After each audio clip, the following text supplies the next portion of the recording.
10 milyong piso ang patong sa ulo ng negosyanteng si Atong Ang na ipinaaresto kaugnay sa pagkawala ng 19 na sabungero sa Santa Cruz, Laguna. Bukod sa pagiging #1 most wanted sa buong bansa, armado at mapanganib din ang turing ng DILG kay Ang, kaya pinakansela na ang mga rehistro ng kanyang mga armas. Humiling na rin ang PNP sa Interpol ng red notice laban kay Ang, gayon din ang whole departure order mula sa DOJ para sa binansagang pugante. Nakatutok si Chino Gaston. Hindi lang basta most wanted sa buong bansa ang turing ngayon sa negosyanteng si Atong Ang ng Department of Interior and Local Government. Mapanganib na rin ang turing sa kanya dahil sa pagiging armado umano. Siguro may ituturing natin na #1 most wanted sa buong Pilipinas ngayon. He is accused of killing maybe about 100 missing sabongeros. And he is considered armed and dangerous. Dahil nga itinuturing na armed and dangerous, ipinagpapalagay ng mga otoridad na handang gumamit ng dahas ang negosyante at mga banday nito. Kaya posibleng pahirapan ang pag-aresto. We have to assume na delikado siya. Tandaan nyo yung taon to, may nitin ang ulo nito. Minsan sa isang sabungan, congressman, sinampal niya. He has violent tendencies. Ang pagkuha ng baril ay sa ganong karaming pera, madali para sa kanya yan. At madali siya kumuha ng mga security na bibili niya kanilang loyalty. Pinag-iingat ng PNP tracker teams at pinakansila na rin ang 6 na registered firearms ng negosyante. Bagaman posible pa rin umanong makapag-armas ito dahil sa dami ng pera ayon sa kalihim. Gagawin ng pulis ang lahat para proteksyonan ang sarili nila sa kakayahan ni Atong Ang. Wala pong extrajudicial killing na plano ang PNP. Mag-iingat lang po ang ating mga kawal na hindi sila masaktan. Pinatungan na rin ng kagawaran ng ulo ni Ang ng 10 milyong pisong pabuya. Kapalit yan ng anumang impormasyong magreresulta sa pagkadakip sa kanya. Sa gitna ng mga kasong hinaharap, kaugnay pa lang ng 19 na sabongerong nawawala sa Santa Cruz, Laguna. Sa ngayon, bigo ang PNP-CIDG na mahanap si Ang sa 4 na mga properties nito sa Metro Manila at Calabarzon. Sunod na pupuntahan ang ilang pang properties ni Ang sa Visayas. Humiling na rin ang PNP sa Interpol na maglabas ng red notice laban kay Ang, bagaman naniniwala ang pulisya na nasa bansa pa ang negosyante. Hiniling na rin ng PNP sa DOJ at Bureau of Immigration na maglabas ng whole departure order. In case na makalabas ng bansa si Atong Ang through the back door or wherever, other countries or the members of Interpol may arrest him. Sa pag-check po namin, wala naman po siyang recent na departure sa aming record. So, dapat nandito po siya. Sa 18 akusado ng kidnapping with homicide and kidnapping with serious illegal detention, kaugnay ng mga nawawalang sabongero, 10 mga opisyal at dating opisyal ng PNP ang hawak ng PNP-CIDG sa Camp Crame. Ang 7 sibilyan naman na mga empleyado ni Ang sa sabungan nasa kustodiya ng PNP-CIDG Batangas. Para sa GMA Integrated News, Chino Gaston, nakatutok, 24 oras. Sa kabila ng mga hakbang tulad ng alok ng pabuya, bigo pa rin matagpuan si Atong Ang hanggang sa mga oras na ito. Maki-update tayo sa mga lugar na ginalugad ng mga otoridad sa Laguna at Rizal. Nakatutok live si John Consulta. John? Mel, 4 na area sa may probinsya ng Rizal at Laguna ang pinuntahan ng mga otoridad para isilbi ang warrant of arrest laban kay Charlie Atong Ang. Pero bigo silang makita ang negosyante. Ekta-ektaryang pag-aari ni Atong Ang sa Sinulawan, Laguna ang unang tinungo ng mga tauhan ng Calabarzon Intelligence Division, Laguna Intelligence Unit at Sinulawan Police. Andito kami para iserve yung warrant of violation ng regular fire code. Sinong pwedeng makausap? Tawagan ko lang po muna yung para Sa loob, tumambad sa tracker team ang napakaraming silungan ng manok, 2 helipad, mga villa at isang main house na nasa ibabaw ng burol. Inisa-isa ang kwarto sa main house pero bigong matagpuan si Ang. Wala rin natagpuan ng galugari ng isang farm sa Magdalena, Laguna na umano'y pinupuntahan ng negosyante. Nag-negatibo rin ang pag-ikot nila sa isang cockfighting farm sa Mapitak, Laguna. Gayon din sa isang resort sa Halahala, Rizal. Pag-aari rin umano ito ni Ang pero hindi siya natagpuan nang inspeksyonin ang mga kwarto. Ang NBI Laguna naman, ininspeksyon ang isang farm sa San Pablo, Laguna pero wala rin silang nakita.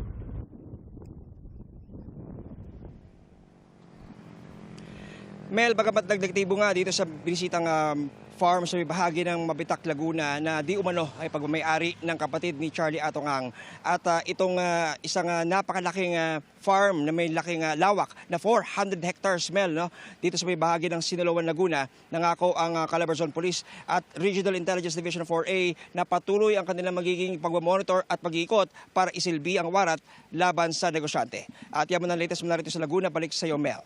Maraming salamat sa iyo, John Consulta. Biguring matagpuan si Atong Ang sa umano'y bahay niya sa Mandaluyong. Sa gitna naman ng pagtuturing sa kanya bilang armado at mapanganib, pumalag ang kampo ng negosyante. Nakatutok si Darlene Kai. Bitbit ang hindi bababa sa 4 na arrest warrant. Hinalughog ng Mandaluyong Police at PNP CIDG ang umano'y bahay ni Atong Ang sa barangay Mauway, Mandaluyong City. Pero bigong matagpuan si Ang. Tanging nagpakilalang abogado ni Ang ang humarap sa pulisya. Kaya patuloy na imomonitor ang address sakaling bumalik doon si Ang na pinaaaresto ng Santa Cruz, Laguna RTC Branch 26 para sa mga kasong kidnapping with homicide at kidnapping and serious illegal detention. Kaugnayan ng 19 na sabongerong hindi na nakita matapos magsabong sa sabungan ng pagmamay-ari ni Ang sa Santa Cruz, Laguna. Sabi ni Interior Secretary John Vic Remulla, gagawin ng mga pulis ang lahat para mahanap si Ang na tinawag niyang armed and dangerous. Pagpalag ng kampo ni Ang, padalos-dalos daw at walang basihan ng pahayag. Tumanggi muna ang abogado ni Ang sa mga bagong panayam at palilimita muna sa unang pahayag na premature ang desisyon ng korte na ipaaresto si Ang. Yan ay habang inaasikaso ang pleadings na ihahain niya sa korte para hindi niya maapektuhan ng judicial remedies o mga legal na hakbang ni Ang. Ayon naman sa DOJ, ang tanging remedy ng kampo ni Ang na pwedeng maaksyonan ng korte ay motion to quash. Yung motion to quash, pwede niyang i-file even before the arraignment is set, or before even the court acquires jurisdiction over the person. Pero all other pleadings na i-file nila kung hihingi sila ng kahit na anong affirmative relief galing sa husgado, ay hindi nila pwedeng gawin at hindi aaksyonan ng husgado dahil sa wala pa itong jurisdiction doon sa katauhan ng akusadong humihingi ng affirmative relief. Itinuturing na nilang fugitive o pugante si Ang. Yes, he is already considered a fugitive from justice because a case has been filed against him and there is already a warrant for his arrest. Para sa GMA Integrated News, Darlene Kai, nakatutok 24 oras.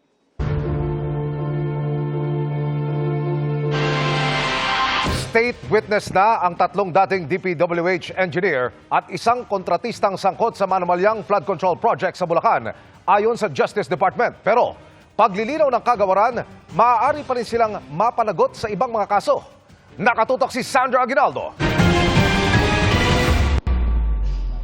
Matapos ang kanilang pagsusuri, inanunsyo ng DOJ na pasok na sa Witness Protection Program bilang state witness ang 4 na personalidad na sangkot sa kontrobersya sa flood control projects.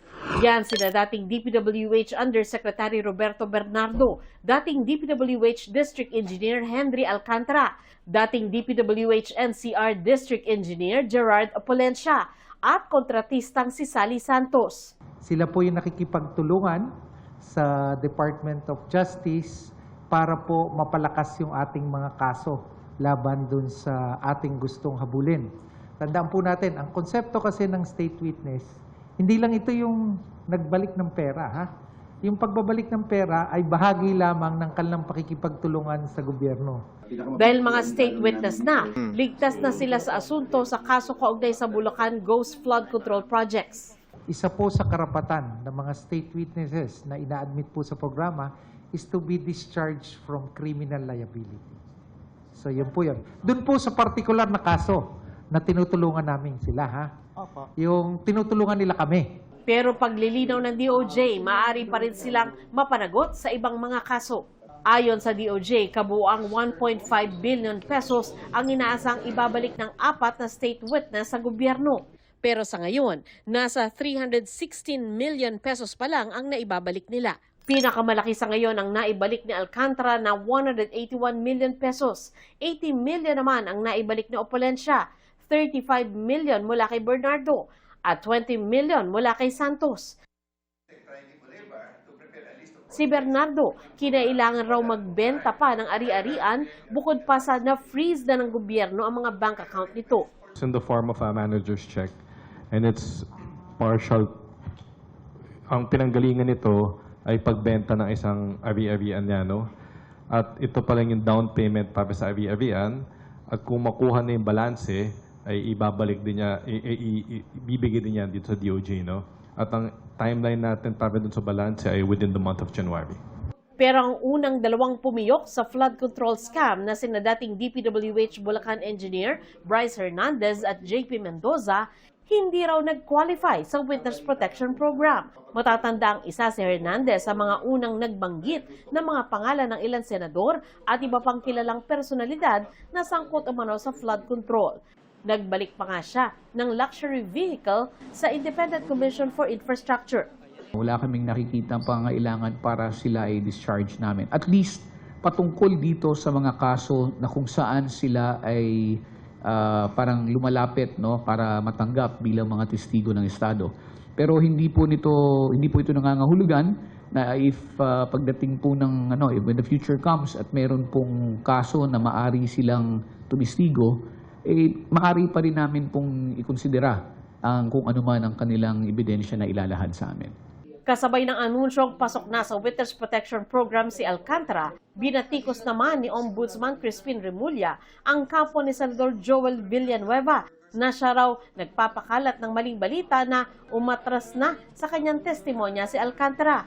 Inispin nga yan ni Moniz Guerra, lawyer ni Joel Villanueva. Siyempre, trying to get a good deal for Joel siguro. Ito, si Senator Joel Villanueva. Ito si Moniz Guerra. Pero, sabi ko nga lahat state witness? Paano yun? Di wala na tayo ikukulong, wala na tayong pananagutin. Hindi ganun ang batas. Ang batas, hahanapin mo talaga yung pwede mo talaga panagutin. Sinusubukan pa ng GMA Integrated News na makuha ang panig ni Villanueva at ng kanyang abogado. Samantala, sinabi rin ng DOJ na iniimbestigahan na rin nila kaugnay sa 3 magkakaibang kaso ng plunder sina Senador Jingo Estrada, dating Senador Bong Revilla at dating Ako Bicol Party List Representative Zaldico. Yung mga high-profile personalities that the public may be interested in is Senator Bong Revilla, okay, and Zaldico, as mentioned earlier, and si Senator Jingoy Estrada. So, 3 separate cases of plunder po yan. Para sa GMA Integrated News, Sandra Aguinaldo, Nakatutok, 24 Oras. Natusok sa mukha ng bakal na bakod ng isang senior citizen na nahilo habang nangunguha ng malunggay. Babala, sensitibo po ang inyong mapapanood na balita sa pagtutok ni James Agustin.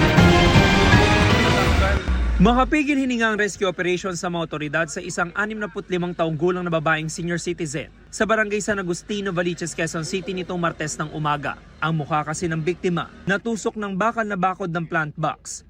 Nilagyan ng benda ang ulo ng babae ng Emergency Medical Services ng QCDRMO. Kasabay niyan gumamit ng hydraulic cutter ang Special Rescue Force ng Quezon City Fire District para maputol ang bakal. Pagkatapos manu-manong tinibag sa pagkakasemento ang bahagi nito, hanggang sa tuluyan ng mailigtas ang biktima. Maingat siyang inihiga sa stretcher at isinugod sa ospital. Ayon sa BFP, tumagal ng halos 30 minuto ang rescue operations. Ang naging challenge lang po sa amin, syempre, nakatusok siya doon sa bakal. So hindi natin pwedeng basta-basta galawin. So nagdahan-dahan lang po tayo doon hanggang sa matanggal natin siya doon sa pagkakatusok. From dito sa ilalim ng baba niya, pumasok yung bakal and then lumabas sa may mouth niya. So kahit pa paano, pasalamat pa rin at walang tinamaan na vital yung carotid artery, hindi masyadong nadali. And then yung dito, yung sa trachea, yung sa airway, hindi naman tinamaan. Sa impormasyon na nakalap ng BFP, nangyari ang insidente ilang metro lang ang layo sa bahay ng biktima. Ang plant box pagmamayari ng kanyang kapitbahay. Ang sabi lang po ng witnesses na nandun sa paligid is kumukuha siya ng malunggay and then nahilo, then suddenly nadulas dun sa may gilid ng plant box, then saka siya natusok dun sa fence. Sumailalim sa operasyon ng biktima para matanggalan ang nakatusok na bakal. Nagpapagaling pa siya sa ospital. May paalala naman ng BFP sa publiko kung sakaling mangyari ang ganitong insidente. Tumawag agad tayo ng otoridad at iwasan natin galawin basta-basta yung pasyente. So, stabilize lang natin, hawakan lang siya kung saan siya nakalugar, then hintayin natin yung otoridad na gumawa ng paraan para matanggal siya dito ng safe. Para sa GMA Integrated News, James Agustin, Nakatuto, 24 Oras. Pinagsisipa at pinagsusuntok ng grupo ng mga kabataan ang isang lalaki sa Cagayan de Oro City. Kaklase ng biktima, ang isa sa mga nanakit na nakailitan umano niya kaya tumawag ng resback. Nakatutok si James Paulo Yap ng GMA Regional TV. Kuha ang CCTV footage na ito mula sa isang establishmento sa Barangay Kugman sa Cagayan de Oro City noong Linggo, January 11. Kita ang grupo ng mga lalaking ito na dumaan sa tindahan. Maya-maya, may pinagtutulungan ng bugbugin ang grupo ng mga kabataan. Sa kuha ng cellphone video, makikitang ilang ulit pinagsisipa at pinagsusuntok ang biktima kahit hindi ito lumalaban. Hanggang sa isang babae na ang umawat sa grupo. Ang biktima, kinilalang si James Kenneth Premasio, 20 anyos at grade 12 student. Kwento niya, bago pa ang pambubugbog, nagkasuntukan sila ng kanyang kaklase na si alias Migo. Nang papunta na siya sa isang computer shop, dumating si Migo kasama ang kanyang resback. Ningon din siya sa kuha nga. Pahumuganan ka, pahumukon ka James. So gibanggaan niya ko, una sa physical, ano siya. Kani action man sa sumbag sa ko sir, sumbag na ko sa largo. Kaya digay kakos, para di siya kakuan. So, wa man siya kabalo sir, nanawag siya kauban. Pasa sa ulo ang tinamo ni James. Ang burot ni Dre sir, Dre ako, Dre, nang lagom ni Dre. Ang kinin ako Dre karon sir, mo ni Dre ang problema na ko sir, kay nanakit, maayo. Kuyana, bitan ako sir, marag naiga kuto-kuto. Umabot na daw sa tanggapan ng pulisya ang insidente. Nakilala na ng mga pulis ang 2 sa 5 sangkot sa pananakit. Nakarefer na rin sa lupong tagapamayapa ng barangay ang kaso para sa posibleng amicable settlement ng 2 panig. Pag dili sila magkasettle sa barangay, di mag-proceed ta sa filing of case. Physical injury gina sir, di gina siya mo fall in nato nga kaso. Mula sa GMA Regional TV at GMA Integrated News, James Paulo Yap, Nakatutok, 24 Oras. Sa pagbubukas ng sesyon ng Kamara sa January 26, tatalakayin ng isang komite ang mga issue sa prangkisa ng Solar Power Company ni Congressman Leandro Leviste. Sisilipin naman ng Ombudsman kung may monopolyo si Leviste sa renewable energy. Nakatutok si Tina Panganiban Perez. Tatalakayin ng House Committee on Legislative Franchises sa January 26 ang umano'y issue sa prangkisa ng Solar Power Company ni Batangas 1st District Representative Leandro Leviste. Sa araw na yon, magbubukas muli ang sesyon ng Kongreso at may nakatakdang pagdinig ang komite. In the process of the hearing, I will put that on the other matters because sa 26, meron kaming hearing. Gusto ko rin maimbestiga so that the people will know, the public will know what happened. Pero susundin daw nila ang tamang proseso. First thing to do is somebody has to file a resolution or somebody have to have this privilege speech, and then after that, i-refer nila to proper committees. This is part of the privilege na binigay natin sa isang korporasyon for national franchise. So what went wrong, what happened? If there is a violation, the committee can review or kung may violation, ano yung penalty dyan. If there are violations, we will terminate the franchise. Kasamaan niya sa mga iimbitahan ng komite ay si Leviste mismo. Sir, required po bang humarap si Kong Leviste? Well, kailangan because kung sino representative in that corporation, if somebody wants that i-invite as resource person, o invite siya, pwede. Because siya yung owner ng corporation. Ang Office of the Ombudsman naman, hindi lang posibleng paglabag ni Leviste sa prangkisa ang iniimbestigahan, kundi ang posibleng monopolya nito sa renewable energy. Ang mahalaga, alam natin, nag-spin-off siya at nabenta nga yung spin-off. Na hindi, sabi ko nga, hindi pwedeng gawin directly, hindi mo pwedeng gawin indirectly. Kung hindi pwede mong ibenta yung isa, gagawa ka naman ng kontrata, gagawa ka ng subsidiary, baka naman pinaiikutan mo na yung batas. Virtual monopoly yan. Ang daming pinahirapan niya nung panahon na nandyan yan. Yung mga nagtatayo na solar noon, ayaw bigyan ng feed-in tariff. Kasi nga, monopoly nga yan eh. Nagkalintik-lintik tayo dyan. Sa isang mensahe sa GMA Integrated News, sinabi ni Leviste na handa siyang humarap sa anumang investigasyon. Sa isang social media post naman, sinabi ni Leviste na ang mga nagpapaatake raw sa kanya ay mga taong malapit umano kay Construction Workers Solidarity Party List Representative Edwin Garjola na nauna nang itinuro ni Leviste bilang pinakamalaking proponent umano ng mga proyekto ng DPWH. Sinisika pa namin kunan ng pahayag si Garjola.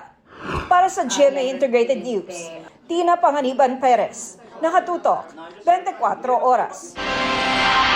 Bukod sa pagiging anak ni Senadora Loren Legarda, naging matunog ang pangalan ni Batangas 1st District Representative Leandro Leviste sa industriya ng solar power at sa issue sa maanumalyang flood control projects.